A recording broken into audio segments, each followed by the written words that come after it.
What is going on, guys, and welcome back to episode 18 of our Sorare Road to our first unique series. And today we are going to be talking through my selection process for the upcoming game week 389. This was quite a tricky game week for me in terms of picking players that fit the cap modes best. So hopefully you guys can get some really good value from seeing me pick my lineups. And as always, please make sure to like and subscribe. And if you've got any questions, please pop them down in the comments down below. Let's get into the video. Okay, so we're going to talk through how I pick my lineups for this game week. I'm filming this video and the deadline has passed.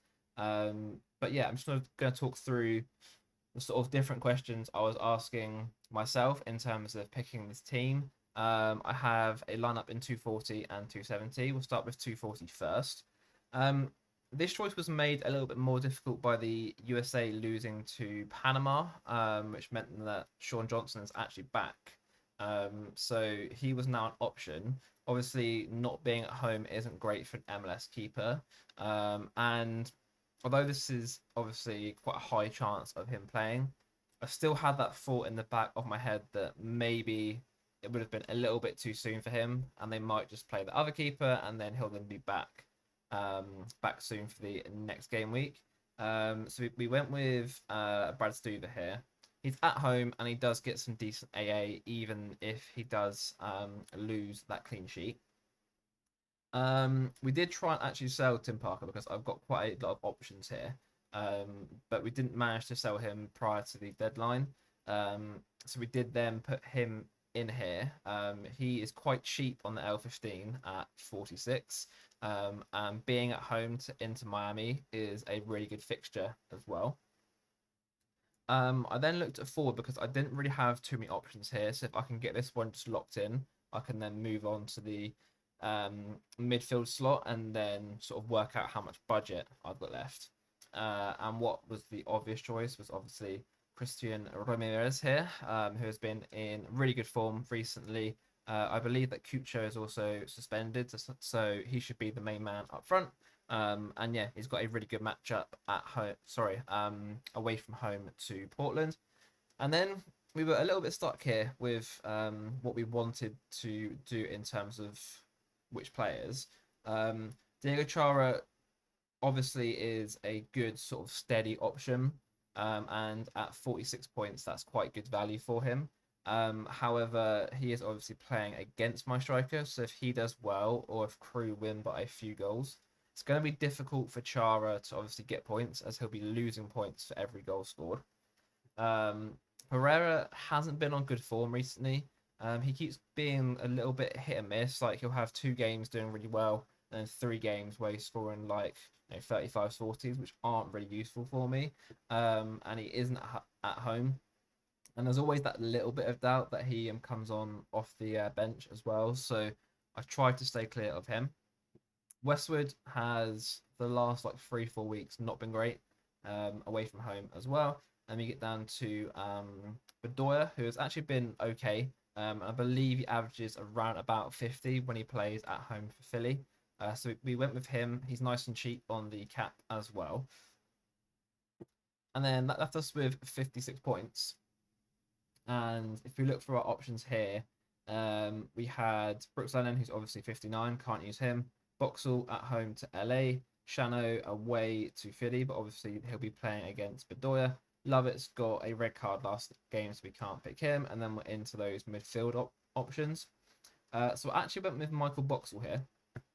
I know, obviously, that playing against LA is a difficult matchup, but he did also have a difficult game last game week. I believe that was against Houston, where they won 3-0. And yeah, he's one of those players that can score well.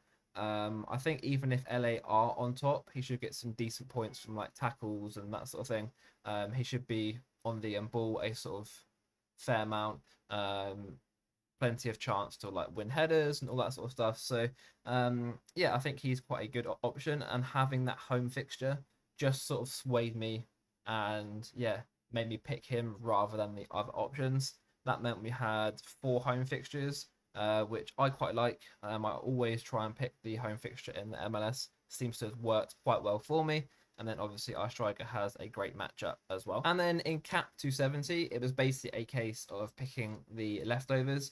And, you never sort of know with Sorare. You could chuck in a lineup and, yeah, it could be a really bad lineup with some players that don't have good fixtures, don't have good matchups, been out of form. And if you get a couple of players that score really well, you can win something. So I think it's always worth putting in the lineup anyway, and yeah, just seeing what happens really. So we went for this in the end.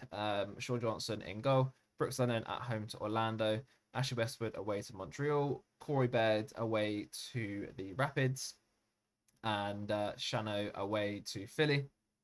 Obviously, there's 4 teams there that are not playing at home, which makes it a little bit tricky in the MLS. But for me, I was kind of thinking Sean Johnson, if he can get around 50 with a decent amount of saves. Brooks Lennon is going to be our captain here. He's always good for a assist or goal, especially at home as well. Westwood is on set pieces, so maybe we get a little bit fortunate there with a cheap goal or assist from him. Corey Baird is playing against the Rapids, who I believe are bottom. So, that's a decent fixture for them. He hasn't been in the greatest form recently, and he does sometimes start off the bench, but he's got a decent bonus on him. And then Shano has actually been good recently. He's been making lots of last man tackles and getting some quite good AA. So yeah, even against Philly, he might be able to get some cheap AA from like tackles, interceptions, that sort of thing. So if all of those things fall into place, obviously we've got a shot there, but it is 17 points under the cap, which just does show that these aren't the sort of premium options that should really be in a cap 270 team. But I think I'd rather have that shot at winning something than just putting all of this into a training lineup. And then I think one thing which is really key to actually keep on top of is how your gallery is balanced, how many people you have in different positions. If you look at mine here in the rare category, we've got 3 keepers, 16 defenders, 11 mids, and 11 forwards. For me, moving forwards, what I want to do is add a couple more goalies in here. Just gives us more options and opens up different competitions as well. Ideally, I want to maybe bring down the defenders slightly and then boost up these mids. If we can get these mids up to like 15, 16, because I feel like when you're moving up into the Cap 270s, All Stars, the regionals, I feel like personally having 2 mids in each lineup is going to be better for me. It's a little bit more explosive, which could hopefully push me up into the prizes. Whereas I think playing like 2 centre backs or whatever, it's better for Cap 240 because it's more steady. You know they're always going to play normally. They get decent AA, not really going to explode and do anything crazy, but they aren't going to kill you. So I'm going to try and move from the sort of balance that I've got here. More keepers, more midfielders, and maybe bring down the forwards slightly to sort of fund the midfielders as well, because normally I'm only going to use 1 forward for each lineup, so I don't really need to have loads of options. But yeah, I feel like having a good balance in your gallery and tailoring that to your strategy is really, really key. And then isn't it crazy that we are so close to the European season being back already? I believe they come back in game week 393, which is so close. It's good to see a lot of options on here. I always think that when the Euro seasons always end, I'm like, oh, it's a really big break until they start. But yeah, I think having the MLS players and game weeks thick and fast has really helped. And yeah, it's really good to see lots of these faces coming back into the gallery. We do have a little bit of a sticky situation, I believe, in game week 395. I've got quite a lot of players here, but I don't have a keeper because they haven't yet done the fixtures for Turkey, and I've got Sehik. I believe the season is going to start a little bit later due to like the earthquake that happened and that sort of stuff. So yeah, I believe for 395 and also 397, I don't actually have a keeper, but I've obviously got players that can play and quite a lot of good options. So I think here I'm going to look at getting a keeper, like I was saying, someone like David Marshall.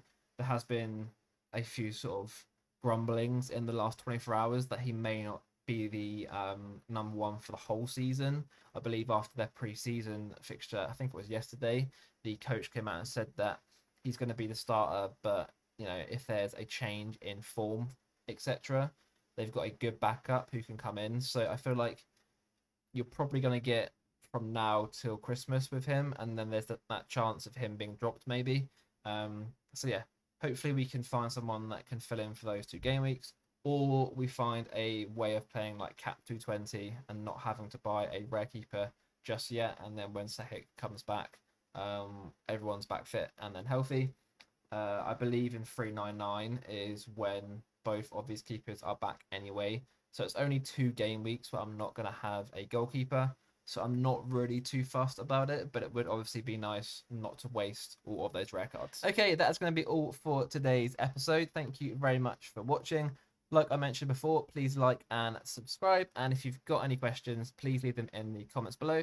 And I will see you back on Monday for our next episode.